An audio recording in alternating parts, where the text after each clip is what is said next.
नमस्कार साथियों, कैसे हैं आप सभी। आज का हमारा जो लेक्चर है प्लेटो को लेकर है, वेस्टर्न पॉलिटिकल थिंकर को लेकर। मेरे पास बहुत सारे कैंडिडेट्स का कॉल आया और उनका कहना था कि सर बिहार यानी बीपीएससी के अप्रोच को लेकर पॉलिटिकल साइंस और इंटरनेशनल रिलेशन में अभी तक कोई लेक्चर नहीं मिल पा रहा, कोई अप्रोच वाला वीडियो नहीं मिल पा रहा। देखिए, कंटेंट सेम है, जो आप यूपीएससी में पढ़ रहे हैं बीपीएससी में कंटेंट सेम है, अप्रोच बदल जाता है। इस बात पे ख्याल करेंगे तो उसी अप्रोच को लेकर पॉलिटिकल साइंस और इंटरनेशनल रिलेशन की वीडियोस, जो लेक्चर है, जो कोर्स है, उसको मैं अपलोड करूंगा सीआईए के प्लेलिस्ट पे। आप वहां पे जाके देख सकते हैं। इसके बाद मैं आपको एक और इन्फॉर्मेशन देना चाहता हूँ। हमारे सीआईए इंस्टीट्यूट में अभी हम लोग 45 डेज की कोर्स को स्टार्ट कर चुके हैं, 67 बीपीएससी को टारगेट करते हुए। अगर आप इंटरेस्टेड है ज्वाइन करने के लिए तो कर सकते हैं, जिसमें 180 प्लस स्कोर का टारगेट रख के आपको पढ़ाया जाएगा। ठीक है ना। तो चलिए आगे बढ़ते हैं। साथियों, यहाँ पे आप प्लेटो को देख रहे हैं। प्लेटो के बारे में आप जानते होंगे, अगर आप नहीं जानते तो आपको मैं बताऊं कि यूरोपियन कंटिनेंट में आप अगर साउथ में देखेंगे तो ग्रीस नाम का एक सब कॉन्टिनेंट यानी एक जगह है, एक प्लेस है, जो मेडिटेरेनियन सी के जो है, आप कह सकते हैं कि एरियाज में ज्यादातर लोकेटेड है। मैं आपको प्लेटो के बारे में बताऊं, आपको ये जानना होगा कि प्लेटो का जो जन्म है, he was born in 428 and 427 before common era. क्योंकि इसमें एक कहीं ना कहीं डिबेट है कि कब इनका जन्म हुआ था, और इनका जो डेथ हुआ 348 एंड 347 बिफोर कॉमन एरा में हुआ। लेकिन बात यहाँ पे ये नहीं है कि क्या विवादित डेट है और क्या नहीं है, इसको लेकर हमें कोई प्रॉब्लम नहीं। हमें इनका मेन, इनसे हमें मतलब है कि इनका कंट्रीब्यूशन क्या था, इन्होंने पॉलिटिकल साइंस में पॉलिटिकल थॉट के रूप में क्या क्या कंट्रीब्यूशन दिया इन्होंने, हम लोग ये समझने का प्रयास करेंगे। So basically he was the student of सोक्रेट and he was the teacher of Aristotle. ठीक है। He was the founder of academy, है ना, प्लेटोनिस्ट जिसे हम कहते हैं, प्लेटोनिस्ट स्कूल ऑफ थॉट के ये फाउंडर भी थे। ठीक है ना। और मैं आपको बताऊं कि एक बहुत बड़े फिलोसफिकल, आप कह सकते हैं, थिंकर भी थे। तो इस तरीके से आप इनको इंट्रोड्यूस और इनको समझ सकते हैं आप। साथियों, long along with his teacher, अपने शिक्षक के साथ सॉक्रेट एंड हिज स्टूडेंट एरिस्टोटल के साथ, जो कि आपको यहाँ पे दिख रहा होगा। ठीक है ना। प्लेटो is a central figure in the history of ancient Greek philosophy and the Western and Middle Eastern philosophies descended from it। मैं आपको बताऊं कि इन्होंने रिलीजन और स्पिरिचुअलिटी को लेकर भी बहुत सारी बातें की। मित्रों, एक बहुत बड़े स्कॉलर थे जिनका नाम है Alfred North Whitehead. He says कि the safest general characterization of European philosophical tradition is that it consists of a series of footnotes to Plato। यानी जितने भी आप पॉलिटिकल थिंकर को आप देख रहे हैं जो प्लेटो के बाद हुए, they are nothing, they are the footnotes of Plato and Aristotle. यानी प्लेटो और एरिस्टोटल के नक्शे कदम पे चल रहे हैं, उन्हीं को क्रिटिसाइज कर रहे हैं, उन्हीं के कहीं ना कहीं कोई थ्योरी को उठाकर वो डिस्कशन कर रहे हैं। तो अगर हम प्लेटो की बात करें, प्लेटो ने अपने जीवन में, अपने लाइफ में बहुत सारी प्रिंसिपल्स पे डिस्कशन किया है, बहुत सारी थ्योरी पे डिस्कशन किया है। उसी में से एक इनका बहुत ही इंपॉर्टेंट प्रिंसिपल है, थ्योरी है, justice theory. So we will try to understand justice theory को लेकर। वन सेकेंड रुकेंगे। तो इनके आज हम लोग जस्टिस थ्योरी का एनालिसिस करें, जिसे न्याय का सिद्धांत भी कहा जाता है।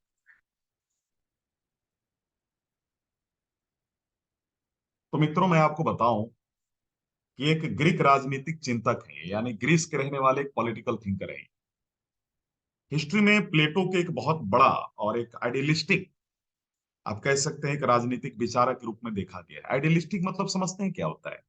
आइडियलिस्टिक का मतलब होता है कि ऐसा इंसान जो हमेशा ख्यालों में डूबा रहे, परफेक्ट की उम्मीद करे, एवरीथिंग परफेक्ट की उम्मीद करे और ख्यालों में डूबा रहे। उसको एक्शन से कोई मतलब नहीं है, सिर्फ सोचे, ख्याली पुलाव पकाए। जो सिर्फ ये कहे कि आइडिया इज रियल, यानी idea is most important, thinking is most important, action is not most important. यानी जो सोचने को ज्यादा महत्व है। हालांकि आइडियलिस्ट की जो डिसीजन डिफिनेशन है, इस पे भी हम लोग चर्चा करेंगे।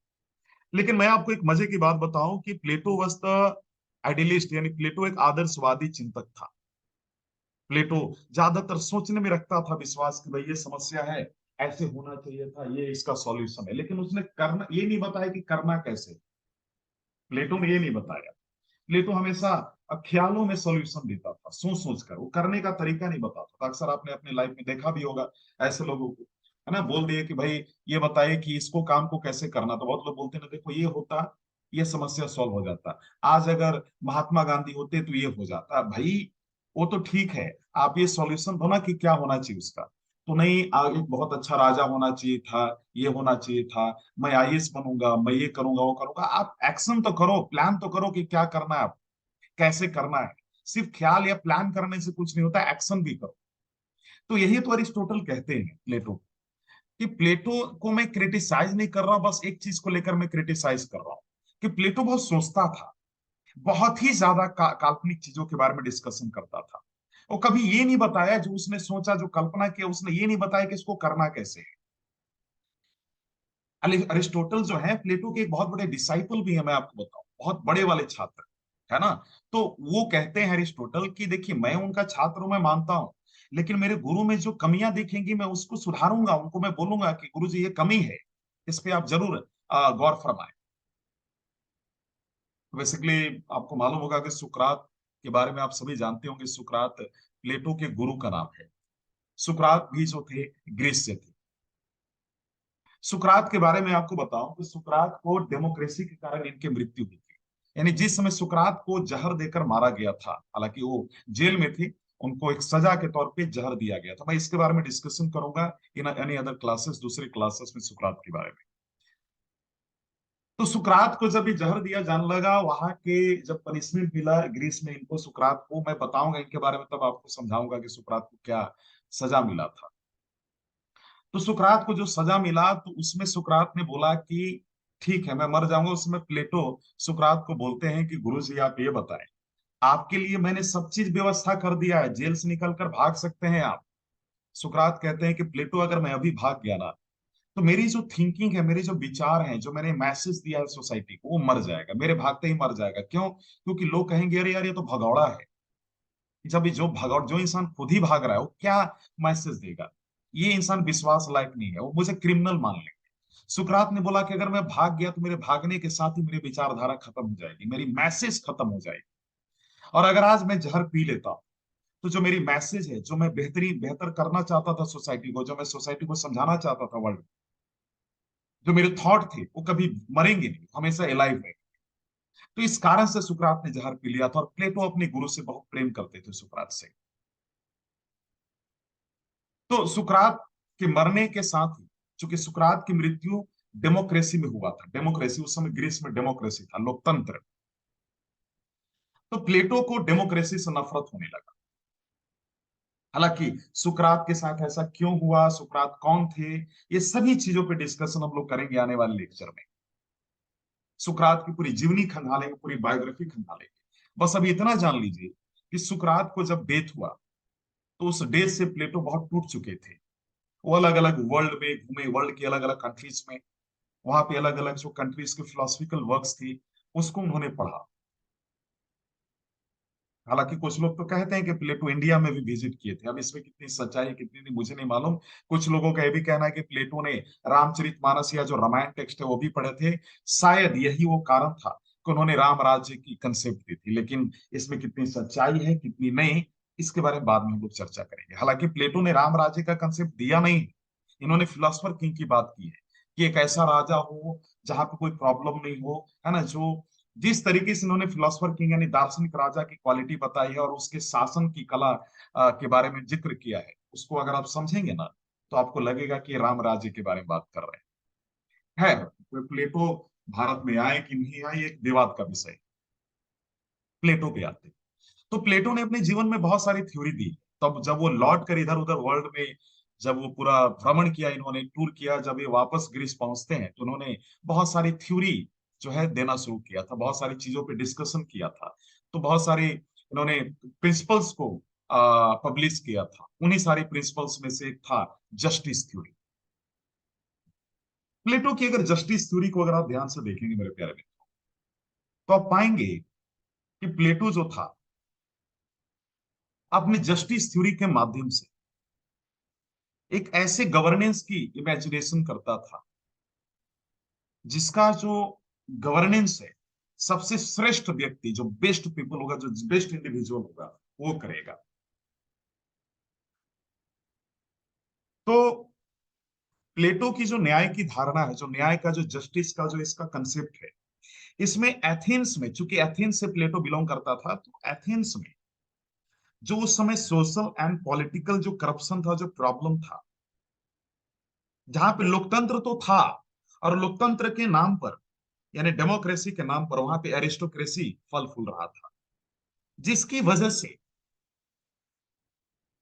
एथेंस में डेमोक्रेसी के नाम पर इतना करप्शन हो रहा था, इतना करप्शन हो रहा था कि खुद वहां की जनता बहुत ज्यादा परेशान थी, और ये चीज प्लेटो और सुकरात को अच्छा नहीं लगता था, और यही कारण था कि इन सभी को खिलाफ लड़ाई लड़ते रहते सुकरात की मृत्यु। प्लेटो ने बोला कि डेमोक्रेसी सबसे वर्स्ट फॉर्म होता है गवर्नमेंट का, लोकतंत्र के सबसे सरकार यानी जो शासन के सबसे खराब तंत्र होती है लोकतंत्र, सबसे खराब, यानी डेमोक्रेसी को प्लेटो क्या बोलता है, क्रिटिसाइज करता है, इस चीज का आप याद रखेंगे।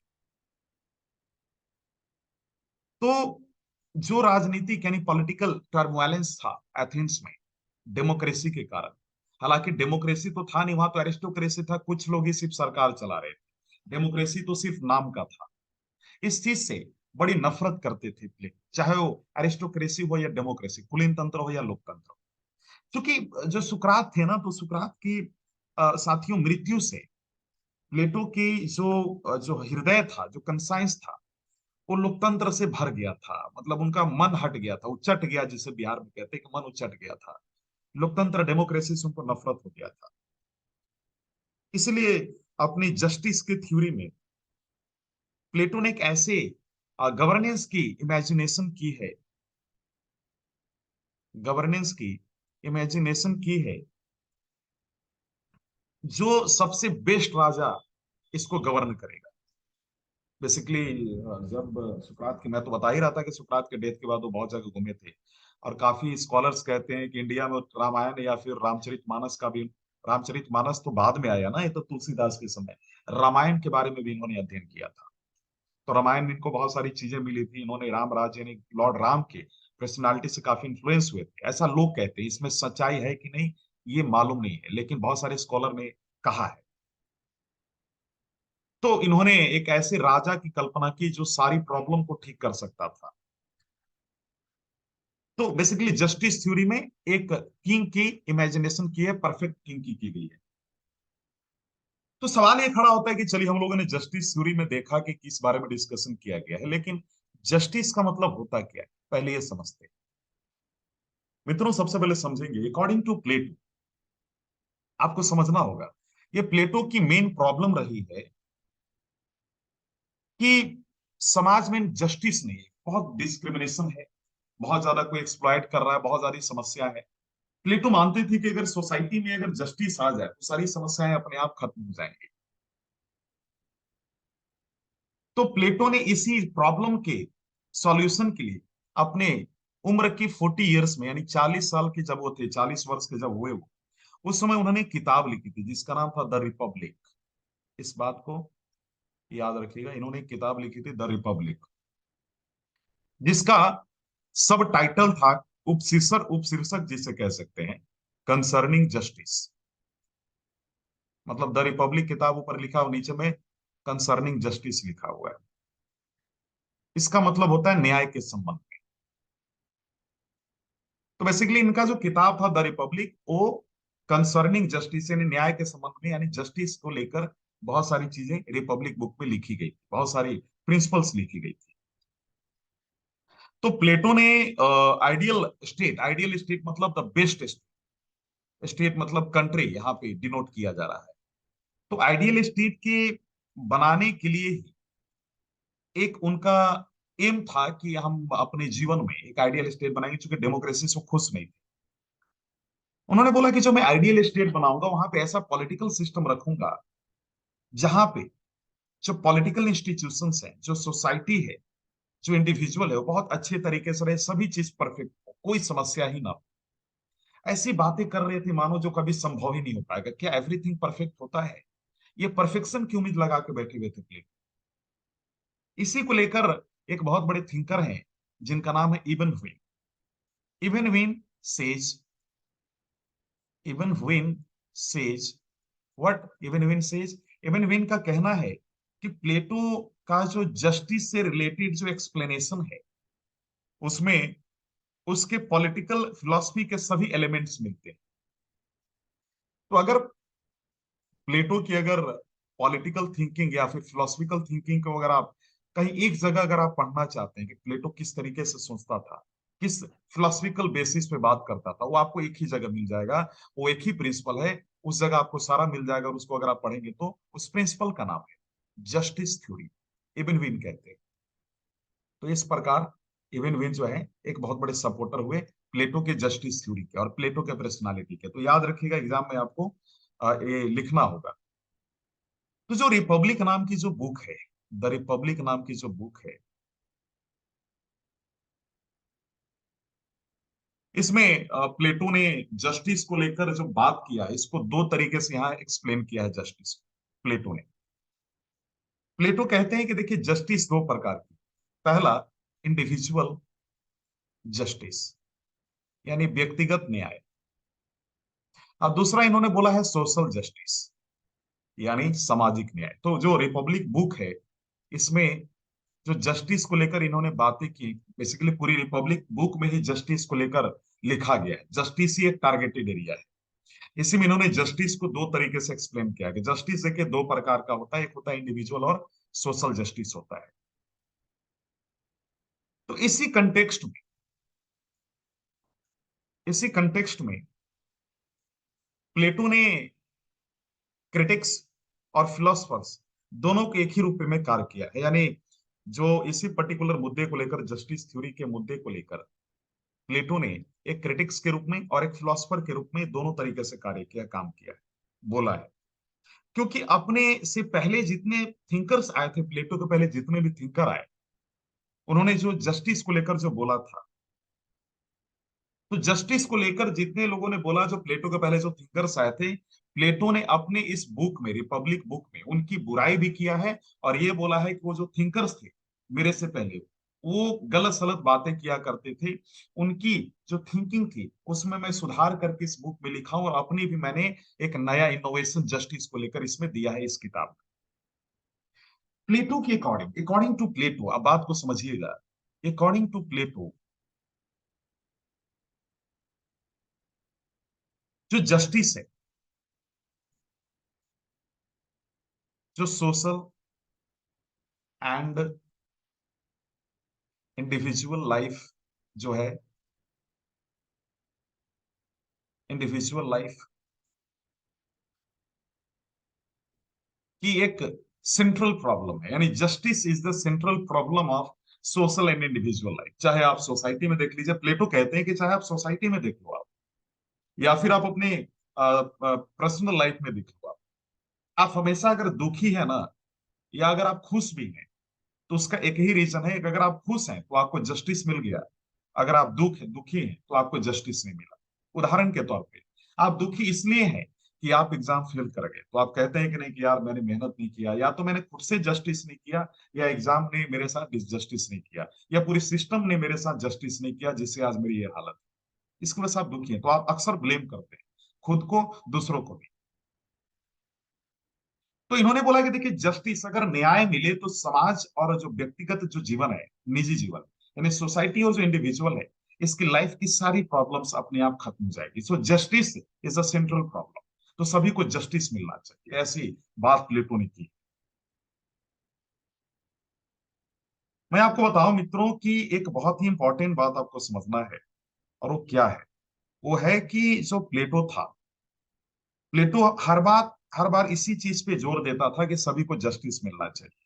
और जस्टिस डेमोक्रेसी में नहीं मिलेगा, क्योंकि डेमोक्रेसी में क्लासेस क्रिएट हो जाती हैं, ऐसा प्लेटो का कहना था।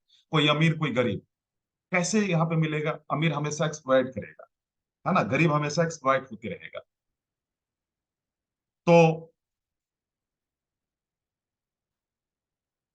प्लेटो ने क्या किया, एक और बात बोली, आपको समझना होगा कि सुकरात के समय पे ऐसे बहुत सारे थिंकर्स थे जो चमचा, एक तरीके से हम कहते हैं ना, एक तरीके से स्टेट, उसमें जो कंट्री का जो मान लीजिए लीडर था, उन लोगों को ज्यादा सपोर्ट करता था। तो एक तरफ सुकरात थे, सुकरात के समय आपको थोड़ा समझना होगा, प्लेटो को अगर थोड़ी बात को समझना है तो सुकरात की लाइफ में चलना होगा। देखिए जब सुकरात था ना, तो सुकरात हर समय एक अच्छा ज्ञान देता था लोग। वो कहता था नॉलेज इज वर्च्यू, यानी ज्ञान ही सद्गुण है। लेकिन सुकरात एक तरफ देखता था कि कुछ ऐसे थिंकर्स हैं, कुछ ऐसे टीचर्स हैं, जो सिर्फ अमीर अमीर घराने के जो बच्चे हैं, इलीट क्लास के, जो फीडियल्स हैं, जो सामंत हैं, जो राजा महाराजा, जो किंग है, जो लीडर है, बड़े बड़े लोगों को, बच्चों को जो पढ़ाता है, ये सब थिंकर जो टीचर्स हैं, और सिर्फ इसलिए मीठी मीठी बातें उनके साथ कर रहा है, उनके बच्चों के साथ, ताकि जो लीडर है या उसके जो अमीर लोग हैं अपने बेटे की तारीफ सुनकर, और अपनी तारीफ सुनकर टीचर की सैलरी दे दें। बहुत सारे ऐसे थे टीचर, आज भी होते हैं बहुत सारे टीचर, जो उस समय थे सुकरात के समय। तो अमीर घराने में वो पढ़ाने जाते थे, बड़े बड़े घर के लोगों के घर। तो वो जो पढ़ाते थे, उनका पढ़ाने का मेन उद्देश्य होता था कि वो इतने पढ़ाते कि लोग कमाने लगे, यानी मेन उनका था पढ़ाने का एम कि ये एक बिजनेसमैन बने, एक कमाने पे ज्यादा ध्यान दे। कोई एथिक्स, कोई मोरल, कोई भी संस्कार को डेवलप करने का टारगेट नहीं होता था टीचर्स का। तो ये जो टीचर्स थे, इनको सिर्फ सैलरी चाहिए होता था, मीठी मीठी बातें करते थे और इनको मिल जाता था सैलरी। सुकरात कहते थे ऐसे टीचर को सॉफिस्ट। ये जो टीचर्स है ना, ये सॉफिस्ट हैं, पढ़ा रहे हैं सब गलत सलत चीज, और बच्चों की भविष्य को बिगाड़ रहे हैं। ऐसे लोगों से सुकरात नफरत करते थे। और ये जब सोफिस्ट को मालूम चला, तो सोफिस्ट ने सुकरात के खिलाफ लीडर के पास कंप्लेन किया था, और इसी को लेकर सुकरात को सजा मिली थी, और सुकरात को जेल में डाला गया था।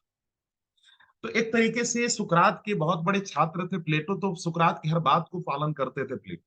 तो आपको लग भी रहा होगा ना कि यार सुकरात के अगर मान लीजिए छात्र है प्लेटो, तो प्लेटो अगर इतना प्यार करते थे सुकरात से, तो सुकरात को जिनकी वजह से प्रॉब्लम हुआ, यानी सोफिस्ट की वजह से, जो सोफिस्ट ने सुकरात के खिलाफ षड्यंत्र रचकर जो सजा दिलवाई थी उस समय सुकरात, और सुकरात जो जेल में था, जो मरा, उसका सबका कारण तो सोफिस्ट ही था।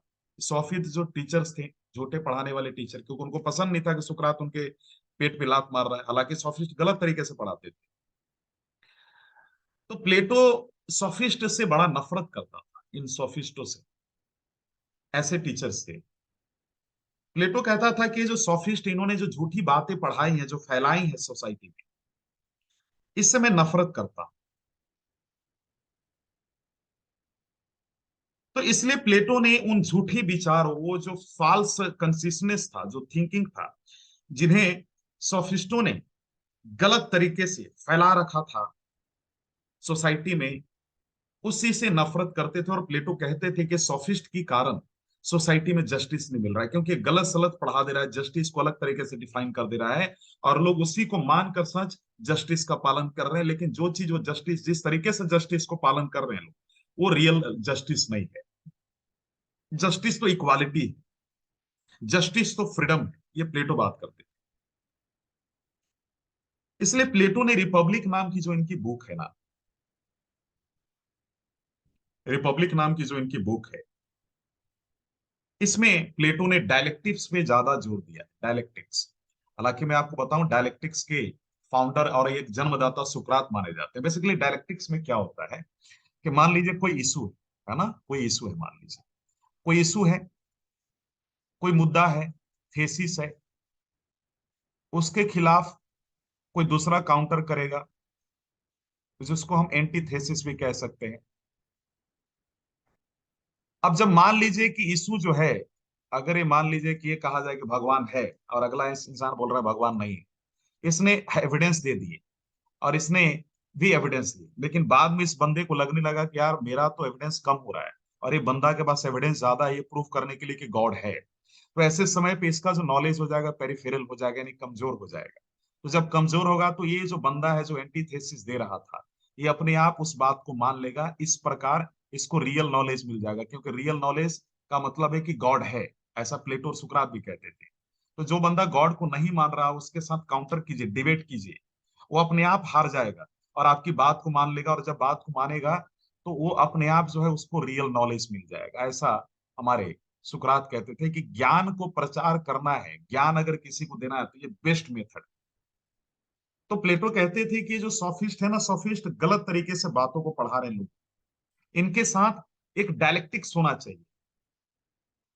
तो सुकरात और खुद प्लेटो भी कहते थे कि सोफिस्ट को मेरे साथ डायलेक्टिक्स करवाओ, डिबेट करवाओ, मैं उनको बताता हूँ को कैसे गलत है, क्योंकि मेरे पास अपने स्ट्रॉन्ग एविडेंस है। वो जो भी पढ़ा रहे हैं ना उस समय की सोसाइटी में जो भी पढ़ा रहे हैं उनको मैं गलत ठहरा दूंगा, ताकि समाज को मालूम चले कि सोफिस्ट कर क्या रहे हैं। क्योंकि एक तो गुस्सा था प्लेटो के अंदर सोफिस्ट के खिलाफ, क्योंकि सोफिस्टों ने सुकरात के डेथ के कारण थे वो सोफिस्ट। तो प्लेटो एक तरीके से सोफिस्ट के काफी खिलाफ रहते थे। लेकिन एक चीज आपको समझना होगा, प्लेटो ने एक और बहुत अच्छी बात करी कि प्लेटो ने अपनी जो बुक है रिपब्लिक, उसमें उन्होंने डायलेक्टिक्स के मेथड भी बताया कि डायलेक्टिक्स करना कैसे, यानी जिसे हम कहते हैं हिंदी में द्वंद्ववाद। क्या कहते हैं? द्वंद्ववाद। तो प्लेटो ने इसके लिए रिपब्लिक नाम की जो किताब है वहां पे डिस्कशन को लेकर डिडक्टिव मेथड को उन्होंने वहां पे जो है इंपॉर्टेंस दिया। उन्होंने अपनी किताब में लिखा कि डायलेक्टिक्स क्यों इंपॉर्टेंट है। उन्होंने जस्टिस के बारे में भी एक्सप्लेन किया। तो प्लेटो बेसिकली सोसाइटी को एक रियल मैसेज देना चाहते थे कि देखिए डेमोक्रेसी में जो प्रॉब्लम्स हैं, जिसकी वजह से सुकरात की ऑफकोर्स डेथ हुई, प्लेटो चाहते थे कि यार मेरा गुरु तो मर गया, वो अलग बात है, लेकिन मैं डेमोक्रेसी को खत्म करके रखूंगा। क्योंकि डेमोक्रेसी से नफरत करते थे, कहते थे कि डेमोक्रेसी में अमीर लोग ही ज्यादा फलते फूलते हैं, गरीबों की कोई देखता उगता नहीं है, और जस्टिस तो है ही नहीं। इसलिए इन्होंने 40 साल की उम्र में किताब लिखी थी रिपब्लिक, जिसमें इन्होंने जस्टिस के बारे में डिस्कशन किया था। तो प्लेटो का कहना था कि देखिए गॉड ने सबको बराबर जन्म दिया है, कोई बड़ा और छोटा नहीं। तो फिर आप कौन होते हो डिस्क्रिमिनेट करने वाले? आपकी लेवल क्या है? ये आप ये बता रहे हो कि उसको ये करना चाहिए, उसको करना चाहिए, जिसके पास वो क्वालिटी वो करेगा।